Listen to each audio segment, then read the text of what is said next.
All right, fellow fact checkers, be sure to head over to Fox and Sons Coffee and check out the best coffee sponsor a guy could ever hope for. And if you use the code FCT for Fact Check This at checkout, you will get 18% off any order of $25 or more. Also, be sure to check out the subscription packages. And any order of $37.99 or more goes free shipping.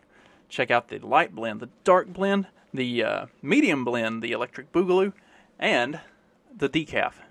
Be sure to check out Fox and Sons Coffee. So let's start the show. This episode will be completely taken out of context. Welcome to the Fact Check This podcast. All right, Fact Check This podcast, and today we're going to look at sort of a silly topic. I say it's sort of silly because I personally find it to be incredibly silly.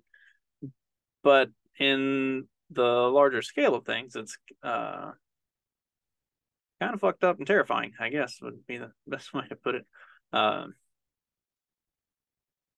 It's also going to be probably a little bit of a shorter episode, but I will be making up for it on Friday because I think that one's going to be really good. Let's go ahead and jump into this article. This is let's see. This is from the Federalist. I love the Federalist. Federalist and Post Millennial are two that I thoroughly enjoy. But nonetheless, let's dive right in. You've probably never been Woman of the Year, but these men have. Nothing says we respect women like elbowing them out of their own awards to laud a man who makes a mockery of womanhood. After naming Richard or Rachel Levine, a man who parades around in ladyface, as one of its 2022 Women of the Year, USA Today is back to remind us that it doesn't know or doesn't care what a woman is. Earlier this week, the outlet released its list of 2023 honorees, and the name getting the most attention is that of Minnesota State Representative Leah Fink, a pink-haired man who dresses like a woman and has been in office for less than 12 weeks. Nothing says we respect women like elbowing out of their own awards to laud a man who makes a mockery of womanhood. Fink isn't the only man co-opting the Woman of the Year pedestal. Here are 8 other men who have displaced women at their own game.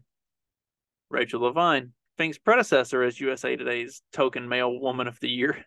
Rachel, formerly known as Richard Levine, failed upward into a cushy Biden administration gig after condemning thousands of nursing home residents to die of COVID in Pennsylvania. The Federalist senior editor, John Daniel Davidson, is still locked out of Twitter for clearly acknowledging that Levine is a man. This is a tweet from In Wokeness, which is an excellent follow, by the way. Rachel Levine waited to have kids before gender transitioning. In 2019, Rachel Levine said, "I can't imagine my life without my children." This is the same Rachel Levine who is now pushing to expand permanent gender surgeries for minors. So is Rachel Levine a woman or well, obviously not a woman, a lesbian? I'm not real clear on what's going on. Craziness. That's another thing that I find kind of interesting is how many of these trans women are also lesbians. It's like, and still have a penis. So, like, you're a straight dude who likes to wear women's clothing, and you might have taken some estrogen so you could have some little boobs. Like, I don't know. Seems like the long and short of that is it's a fucking mental illness. Call me crazy. I don't call them crazy. Yeah. Caitlyn Jenner, formerly known as Bruce, was a recipient of one of Glamour magazine's Women of the Year awards in 2015. Jenner, a 6'2" former Olympian who began going by Caitlyn in 2015, came away with the title of the magazine's transgender champion. One of Jenner's co-recipients that year was the now disgraced girl boss fraudster Elizabeth Holmes, whatever that says about the awards committee's wisdom. After Glamour's decision to name Jenner a man amongst its Women of the Year, James Smith, whose police officer wife was posthumously recognized by the magazine after she died rescuing people from the World Trade Center on 9/11, returned his wife's award, calling Jenner's recognition an insult. Was there no woman in America or the rest of the world more deserving than this man? He asked in an open letter to the magazine. Laverne Cox.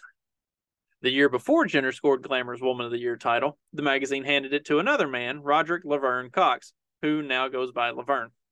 Cox's award for Glamour followed his June 2014 Time magazine cover, a glowing profile that openly discussed the trans lobby's attempt to co-opt the gay rights movement and boasted about fixing nature's mistakes. I think Laverne Cox may have actually had bottom surgery. I could be wrong about that, though. MJ Rodriguez, amongst Time Magazine's Women of the Year in 2022, was MJ Rodriguez, born Michael Anthony Rodriguez Jr., a male stage performer who identifies as an Afro-Latina trans woman, according to Time. Over the course of the same year, Rodriguez was lauded as the first transgender entertainer to receive a Golden Globe and an Emmy nomination for lead acting. What's this person even been in? I don't like. Is that Xerxes from 300? No, that's actually a man. I'm not sure. I don't know that I've ever seen this person in anything. I'm not gonna go look for him either. Hard pass. Thanks anyway. Here we go. This one's really impressive. We'll talk about this one a little bit more. Laurel Hubbard. Before he began taking experimental hormones, Hubbard competed in men's weightlifting. After he competed against women at the 2020 Olympics as part of New Zealand's team, finishing dead last in the super heavyweight category, Hubbard was nonetheless named Sportswoman of the Year by New Zealand's University of Otago. The accolade has been around since 1908. Yeah, that was the really funny thing about that was there was all kinds of like a huge deal that was made about Hubbard being on the team as a man competing against women in powerlifting at the Olympics. And then somehow got up there on the biggest stage on the planet and couldn't clear a single lift. So I firmly believe that this was an attempt to normalize allowing trans men to compete at the Olympics. And in having Hubbard finish dead last and not clear a single lift. Now, this dude qualified for the New Zealand powerlifting team, right? He didn't get on the team because, you know, they were making a trans activist statement. Like, he qualified. They only get to send so many people to compete. They're trying to win. So he qualified and then couldn't clear a single lift in the first session. I feel like it's being used as a setup to say, look, see, women can be competitive against men. Women can beat men in these sports. It just feels too fake. Ebony Harper. California's Assembly District 7 named Ebony Harper, a man, as its 2021 Woman of the Year. This year, Harper also received a California Woman Making History recognition from Lieutenant Governor Eleni Kounalakis. What kind of name is that? I don't want to know. I'm sure it's not one of those people. He's the executive director of a group called California Transcends. Cecilia Chung, after years earlier in 2014, several years earlier in 2014, another California district honored a man who goes by the name Cecilia Chung as its Woman of the Year. Phil Ting, San Francisco's assemblyman, bestowed the award on him a year after Chung successfully pressured San Francisco officials to make their city the first in the country to pay for uninsured residents' mutilative sex surgeries. That's hell of an achievement. I mean, naturally, San Francisco would celebrate something like that. And a bonus, Leah Thomas, A man who competed under his given name William through his sophomore year of college, was nominated by the University of Pennsylvania for the NCAA's 2022 Woman of the Year award. While Thomas wasn't ultimately selected for the national recognition, his nomination kept female Penn students from being tapped, just like his national championship in the women's 500-yard freestyle a few months earlier displaced his female competitors from the top of the winner's podium. After the controversial championship, NBC News was caught doctoring Thomas's face to look less masculine. That was fucking hilarious, like the way that they went about doing that. And that's just a short list. Like, this stuff is becoming more and more prevalent. And it's, I think, hilarious. Because it really does prove that the patriarchy always wins. Like, I've posted a meme on that around a few times on, like, anytime there's something about on Twitter or Facebook about a man winning a Woman of the Year award of some sort, or winning an honor that is supposed to recognize women. I post that the patriarchy always wins thing, because, I mean, it's becoming true. Like, it's the fucking cheat code. Like, if you want to ascend to the top as a man, just become a trans woman and displace all the women, and then you get it. Like, you'll get it all. Look at Dylan Mulvaney. I'm still positive that whole thing is a show. And in fact, let's switch gears and we'll pull up a different article, because I do want to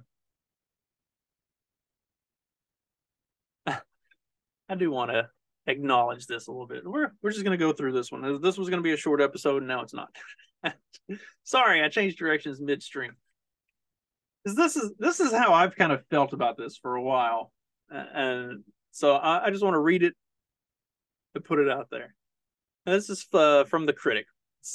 It's called "The Performance of a Lifetime. Dylan Mulvaney's mimicry of women is absurd. If a man seeks to humiliate a woman he encounters, nothing is easier than reducing her appearance to a mere caricature. Men do this just directly in front of women. They are targeting, lifting their voice to a squeak, exaggerating hand gestures, pushing out pretend breasts, wiggling their bum, pouting and fiddling with their hair. Most of these men confine the taunt to the women in front of them, and the woman often feels and displays a righteous rage. However, when it comes to Dylan Mulvaney, the TikTok user who has become famous for his grotesque parody of women. Women are not supposed to react critically. They are seen as cruel or transphobic if they express annoyance at being so grossly insulted. In March 2022, Dylan Mulvaney saw a way to take his barely concealed disdain for women up a level with predictable success. So this is an interesting thing. We'll get to it in a minute. We'll get to it in a minute. After his career as a musical actor had stalled due to the COVID pandemic, with people finding solace daily on TikTok, wily Dylan invented a new role that guaranteed his future wealth and success. He announced he was embarking on a journey of being a girl and began a series of videos documenting this ludicrous notion. Shortly before this year-long, very public transition, Mulvaney performed a pilot video for his current lucrative act. In it, he told the viewer that he had trouble finding roles, so a friend had invented one for him, a femme character. His character wears a pink dress and pearls, white gloves, and ankle socks. At this point, Mulvaney must have been delighted to glimpse a potential new career path. It was a very savvy move for him to extend and develop this caricature of a 1950s woman. Now, just over a year later, Dylan Mulvaney has highly paid partnerships with a number of companies, including Budweiser, Kate Spade, and during the past week, to great objection, the sportswear giant Nike. In an inflammatory paid partnership video with Nike, an inanely grinning barefoot Mulvaney wears a Nike sports bra and leggings. That's the most embarrassing outfit I think I've ever seen in my life. I mean, they had to make those leggings fit so loose in the crotch so as not to show his donger. And the sports broad, like I have more pecs than that dude does. He's not athletic by any means. So the sports bra just fits weird. It's like a cut off wife beater basically. It's fucking ridiculous.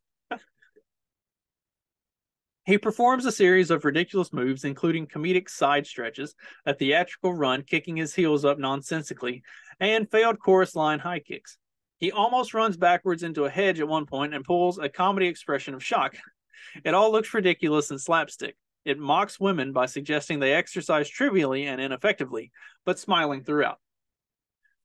This is where I'm gonna break and pull the aside, because Dylan Mulvaney is a very outwardly gay man, and perhaps you've had different experiences in life, but a lot of gay men that I've been around do have a sincere disdain for women.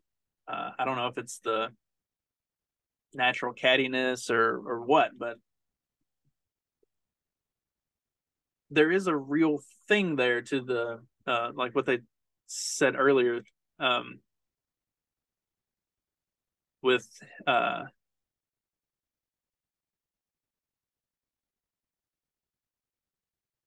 in March 22, Dylan Mulvaney saw a way to take his barely concealed disdain for women up a level with predictable success.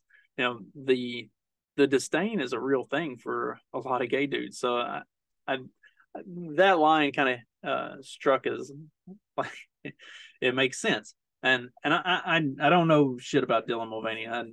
Prior to creating a intro clip on the morning show when he was like day 8 of being a girl, people have told me I should be calling myself a woman because calling myself a girl is disrespectful to women, and I'm not going to do that. I'm going to continue to call myself a girl. Okay, thanks, bye, or some shit like that. Like it's pretty clear that he doesn't respect women's opinions while he's doing this. He's doing it for his own benefit. But I mean, it wouldn't surprise me to find out that he had been very hateful towards women in the past, which is what this sort of indicates. The media seems unwilling to focus on the actual reasons many women are angry about this. It is focused instead on stating that objections to the sponsorship are because Dylan is trans. This is not why women are outraged. When a man performs woman in front of women to such a humiliating degree, when he waggles and jiggles and implies that weakness and silliness are inherent to being a woman who plays sports, women appropriately see this for the deliberately constructed misogyny it is. Rhea Chapman, a London PE teacher, told me why she finds this act so irritating and offensive. Girls are still routinely bullied and mocked for being sporty and or breaking stereotypes, their achievements and ambitions not being celebrated and valued like those of their male peers. For a sports company the size of Nike to use a male performing a parody of what he believes women behave like during sports only adds to the ammunition that boys will use to put girls down. Utilizing female stereotypes is the foundation of Mulvaney's role. On his day 1 of being a girl video debut, he said, "I've already cried 3 times, written a scathing email I didn't send, ordered dresses online that I couldn't afford, and when someone asked me how I was, I said I'm fine, but I wasn't fine. How did I do, ladies?" That's fucking hilarious. And see, this is the shit that I would say to mock women. This is perfect. All of this encapsulates the stereotype of women as emotionally fragile, frivolous spendthrifts, imprudent around clothes, and financially inept. In the stereotype Dylan performs, women routinely suppress our emotions and focus on being polite at all times. It is an archaic depiction of requisite female behavior, which was seared into women's consciousness over decades in the past. This view of girlhood took further decades for feminist women to dismantle. Dylan Mulvaney is building it back up before our eyes, and we refuse to stay quiet about it.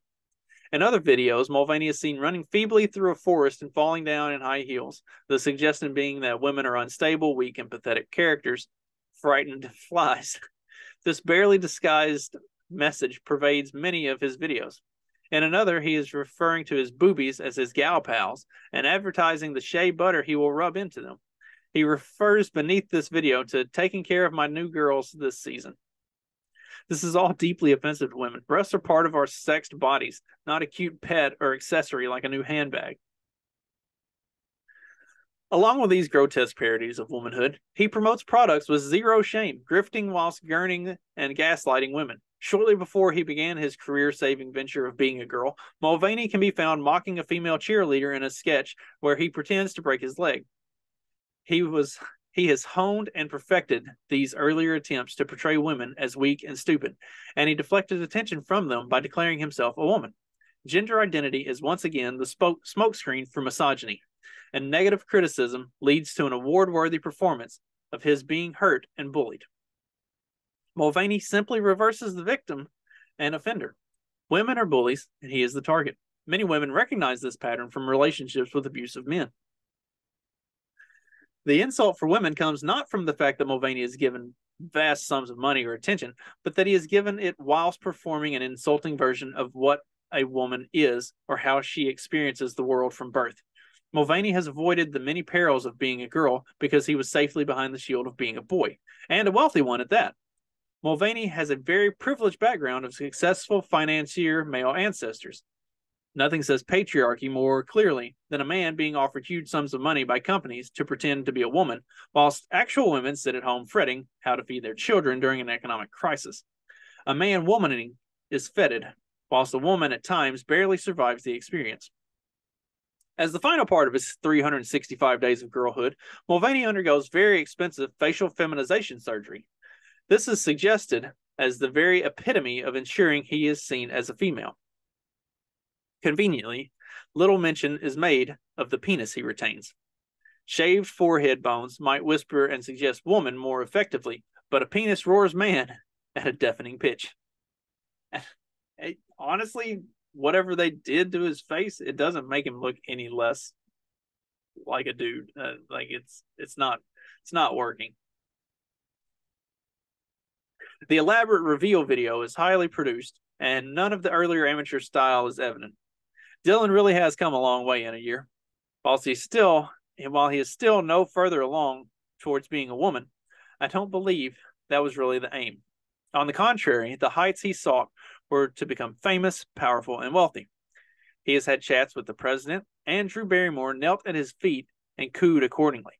Wearing woman as a costume works for him in a way it works for few women for whom it's a reality. By contrast, women having plastic surgery often do it in the knowledge that without it, they would be invisible and, past a certain age, ignored and dismissed. Women don't seek to become, but to remain women when they undertake anti-aging procedures. Victoria Smith writes succinctly in her new book, Hags, "You are not hated because you're an older woman, for that would be wrong and regressive, but because you have failed to remain a young one." One of the most galling aspects of Mulvaney's act is the passive-aggressive suggestion in some videos that women are hateful, spite-filled creatures who simply won't allow him to be the woman he claims he is. When women objected to a potential sponsorship with Tampax, Mulvaney claimed he was the victim of women bullying him. "It feels like high school and feels like you want me to endure the pain and trauma you had as a girl." In a sinister ending to this video, Mulvaney says he is nervous for you and suggests ominously that women will be punished in the future for their transphobia. Yeah, because men are going to take over their roles as women and then, start being abusive because men are typically a little more naturally violent. It's kind of our nature. When women, it is emotionally manipulative attempt to protect lucrative sponsorship and secure his brand from appropriate scrutiny. What's he doing with those Tampaxes? Sticking them up his ass? It didn't make any fucking sense to me. Or tampons? I don't know. I don't know anything about that. Is Tampax the pad and the tampon is the thing that goes up?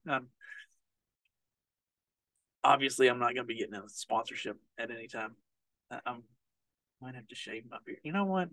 Lauren Hubbard looked like she had a pretty strong 5 o'clock shadow going on. So, Mulvaney breezes through his videos with a permanent rictus grin. The subconscious irritation women feel at this stems from the very real experience of our female socialization. From the time we are commanded to smile as toddlers, and for the million times afterward, women are aware that our smile is an expectation, a command, and a danger. If we forget to smile, men who are complete strangers will remind us. If we refuse, we may regret it. If a woman stops smiling, she can be accused of having resting bitch face, and she has failed in her duty to please and humor men. I love the feminist tones in this. It's fucking amazing. When Mulvaney performs his forced joy, apparently emanating from being a girl, women feel the lie through our bones because we have lived with the reality. Women aren't any of his performed girlhood of Mulvaney's. We don't like being reduced to it. We object when large companies pay hefty sums of money to the man treading on our heads to tell them what it's like to be a woman. Dylan Mulvaney is an actor and a competent manipulator of the media. Large companies should take note that women will not be mocked by a man or the companies that support him.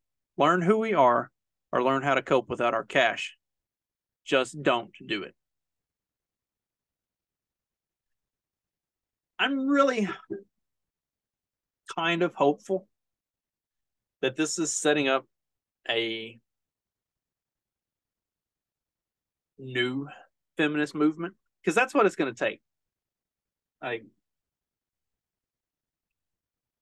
number one, the frequency of women transitioning to be trans men is fairly low. Not real prevalent.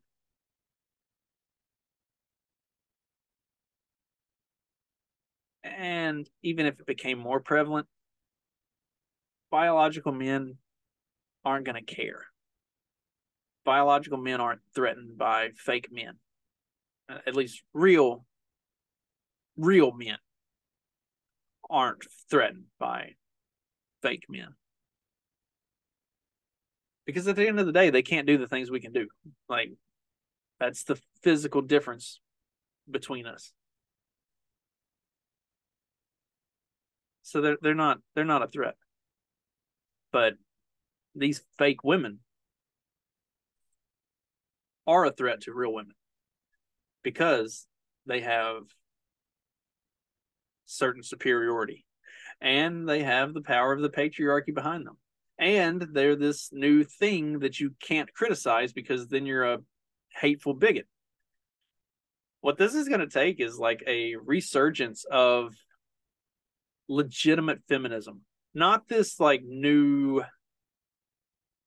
horrifying, screechy, like just uber bitch feminism that's kind of become the norm of the last 20 years.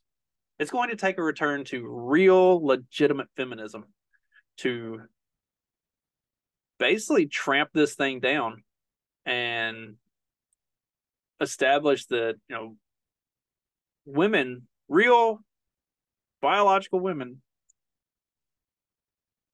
went through all of this for years to get equality and everything else, only to have it subverted by men.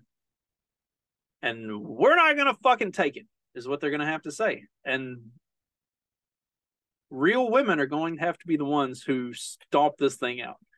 And I can't wait to see it happen.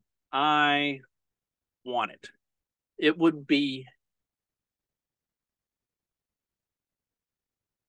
the feminists versus the trans activists would be the left eating itself that would make for unparalleled entertainment for my part. And also it could be legitimately like world changing in a probably good way. So I'm hoping for it. I'm cheering for it. Let's go women. Like be strong, powerful, aggressive, assertive women. Stand up for your rights and kick those dudes right in the fucking dick. That'll do it for today's episode. I will be back on Friday to talk about something that's a little less humorous, but also very important. Tune back in on Friday for a bonus episode, and then we'll be back on the regular 2 per week schedule from here on out. Also, check out Empty Tomb, and if you feel like it, throw $5 at me over on Locals and check out the daily content. If you don't feel like it, just shoot me a message and I'll send you a free link, and you can get a month for free and see if it is something that you like. That's all I got. Have a good one. See you Friday. Before you go, make sure you check out our great sponsor, Agorist Acres. Now, agoristacres.com, you can find over 100 varieties of seeds. They've got vegetables, flowers, all kinds of stuff. They've got heritage brands, everything that you want to start any kind of garden that you need. It's free shipping on any order of $20 or more. They've got cool packaging, and most of the seeds come in a fancy glass vial, no paper envelopes. They accept US dollars and crypto and can easily take either at checkout. Now be sure to head over to agoristacres.com, and anything that you get, use the promo code FCT at checkout for 10% off your order. I say all the time that you need to be starting your own garden, you need to be growing your own food, you need to be getting off the grid and becoming less dependent on grocery stores and stuff like that. Agorist Acres is a great first start. They have got everything you need for whatever kind of garden you want. Great people, great product, highly recommend. So go check them out.